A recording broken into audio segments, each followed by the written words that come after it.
Olá, muito boa tarde a você que está conosco aqui pelo Notícias Agrícolas, querendo saber das informações do mercado.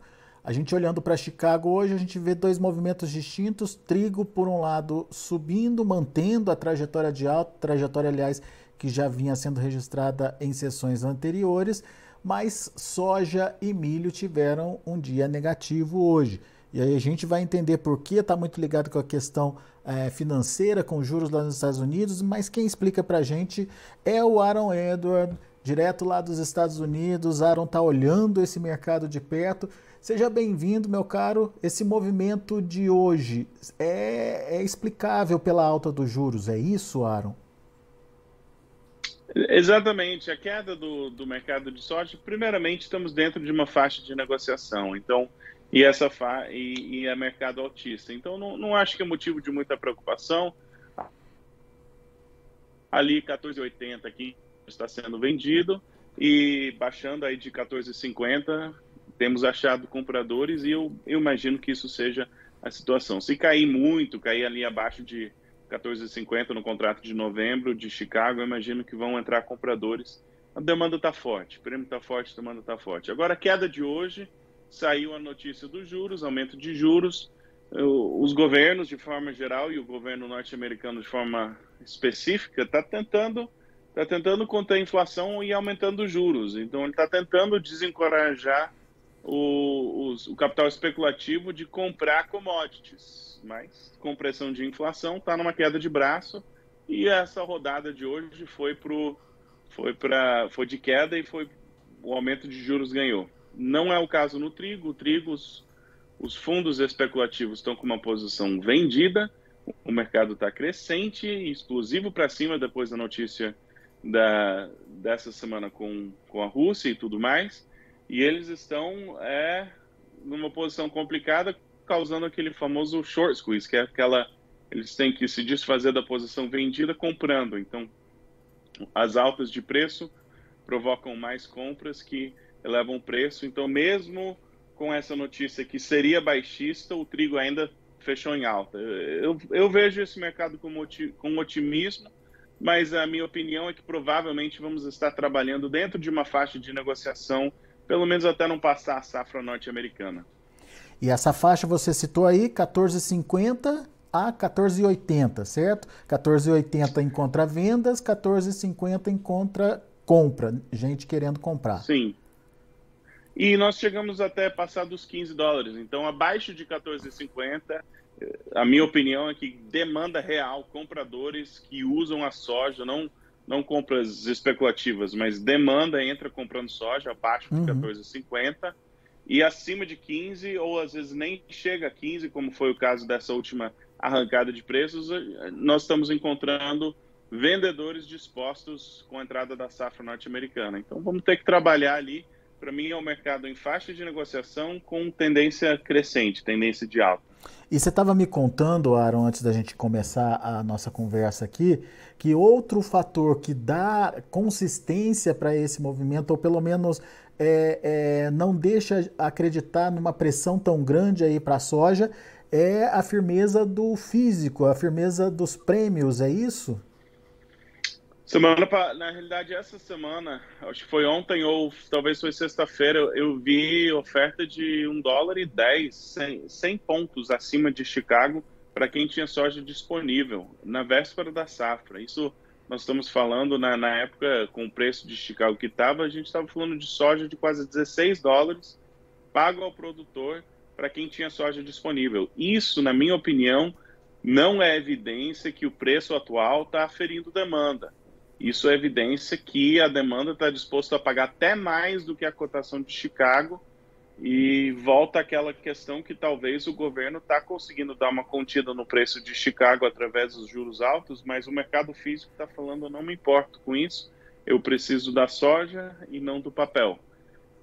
A minha opinião é que, por enquanto, nesses preços nós não estamos destruindo demanda, e vai precisar de 2 safras cheias para atender esse aperto dos estoques, e esse ano já não foi nos Estados Unidos. Então tá na responsabilidade do produtor brasileiro nessa safra 2022-23 e do produtor norte-americano na próxima safra, porque essa já não foi aquela safra cheia que tranquilizaria o mercado.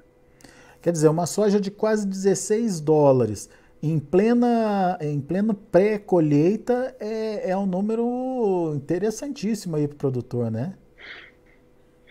Pois é, e não parece para mim um número que fala: o comprador está desinteressado na soja. Isso para mim é o número que grita: eu preciso da soja, eu preciso para hoje. E o comprador, na minha opinião, nesse mercado, quem está mais nervoso é o comprador, não o vendedor. E até certo ponto, com os estoques apertados, qualquer tropeço na produção brasileira, essa preocupação é legítima. Então, não estou falando que tem que ser altista para sempre. Nós estamos com fatores que estão mudando, o governo tentando dar uma segurada nesse capital especulativo. Então, é um mercado para acompanhar de perto, mas enquanto estamos trabalhando com esses estoques apertados, o vendedor, na minha opinião, pode ser um pouco paciente, sim, e o comprador que tem que estar mais preocupado. Muito bem. Agora, Aaron, como é que está a negociação de safra nova por aí?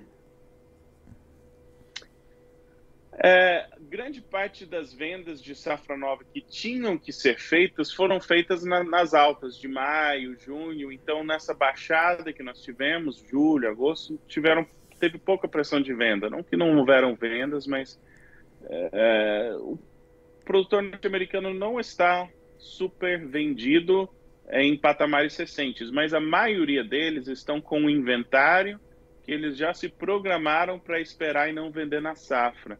E até por isso que, na minha opinião, nós não estamos encontrando essa pressão de venda que muitas vezes nós temos nesse período do ano, que nos dá aquela barrigada.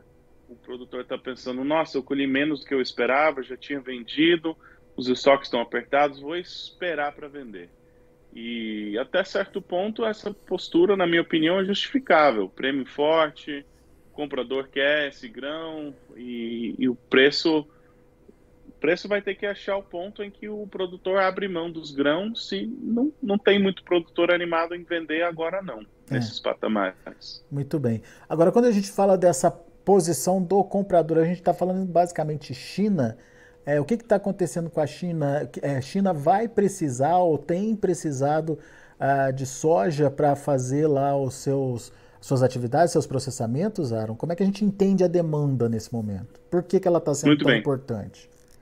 Semana passada, as exportações de soja dos Estados Unidos foram um pouco fracas em função das exportações que nós tivemos da Argentina, que foi notícia que já foi falada. O soja dólar, de forma geral, as exportações de soja estão mais fortes que as expectativas do USDA, que faz sentido porque o Brasil teve uma safra menor que o normal, e as exportações de milho estão mais fracas dos Estados Unidos porque o Brasil tem mais milho. Então, essa movimentação é muito natural. O que para mim é interessante é que, sendo o mercado doméstico dos Estados Unidos ou o mercado de exportação dos Estados Unidos, China, qualquer outro país, existe uma demanda forte pelo grão.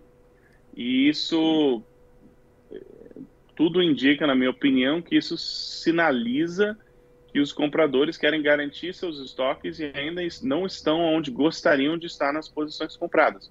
Um dia isso vai mudar, que o comprador vai falar: eu consigo chegar na próxima safra, eu não estou mais preocupado, e aí ele vai ter poder de barganha.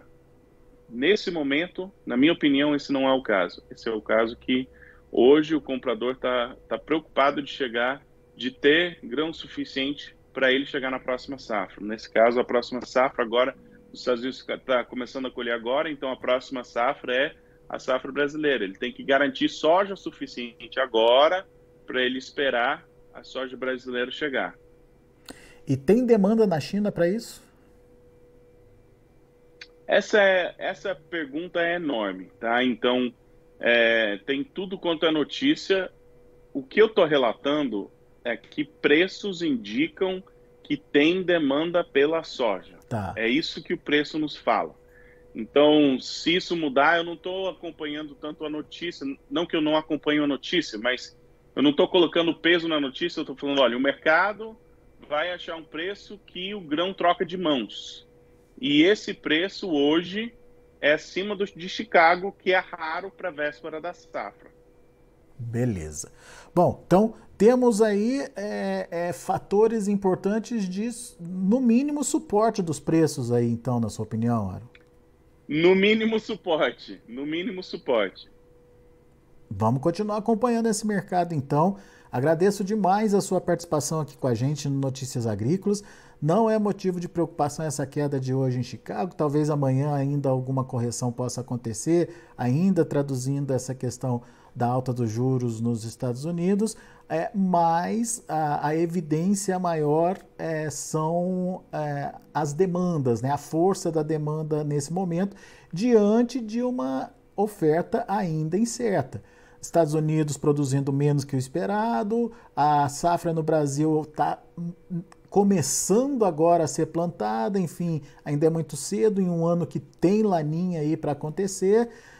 Então essa relação entre oferta e demanda vai ser ainda bastante importante para definir novos rumos para os preços nas próximas semanas principalmente. Certo, Aaron?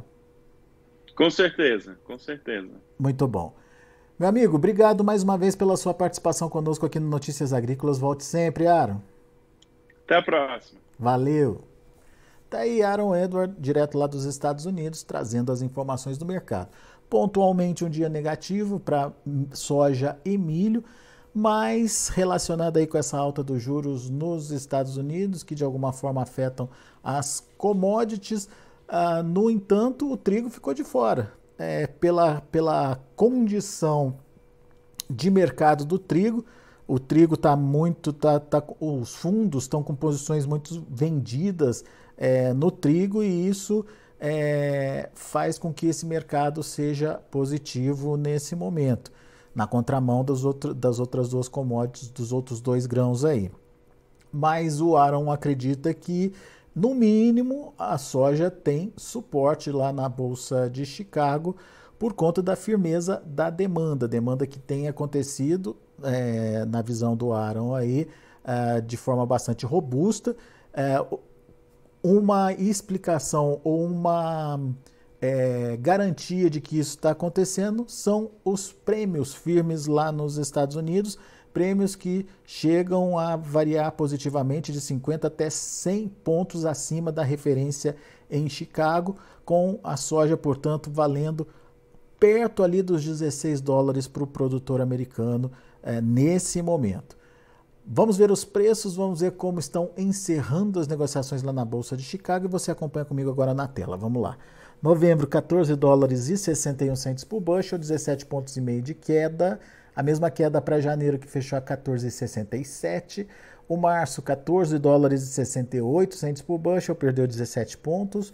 O maio perdeu 16 pontos mais 25 a $14,70 por bushel. Vamos ver o milho. Milho no vermelho também, em dezembro fechou a $6,85, caiu 6,5 pontos. O março, $6,90, perdeu 6,5. O maio, $6,90 também, queda de 6 pontos mais 25. E o julho, $6,84 por bushel, 6 pontos mais 25 de recuo nos preços para julho. Vamos ver o trigo. Na contramão, como eu disse, trigo encerrou de forma positiva. Dezembro subiu 10 pontos acima ainda dos $9 por bushel, 9,3 para ser exato. Março, $9,15, 8 de alta. Para maio, $9,21 por bushel, 7 de alta. E o julho, 9 dólares e 10 centes por bushel, 5 pontos mais 25 de elevação. São os números do mercado de grãos lá na Bolsa de Chicago. A gente vai ficando por aqui. Agradeço muito a sua atenção e a sua audiência. Se inscreva em nossas mídias sociais. No Facebook, Notícias Agrícolas. No Instagram, @Notícias Agrícolas. E em nosso Twitter, @Norteagri.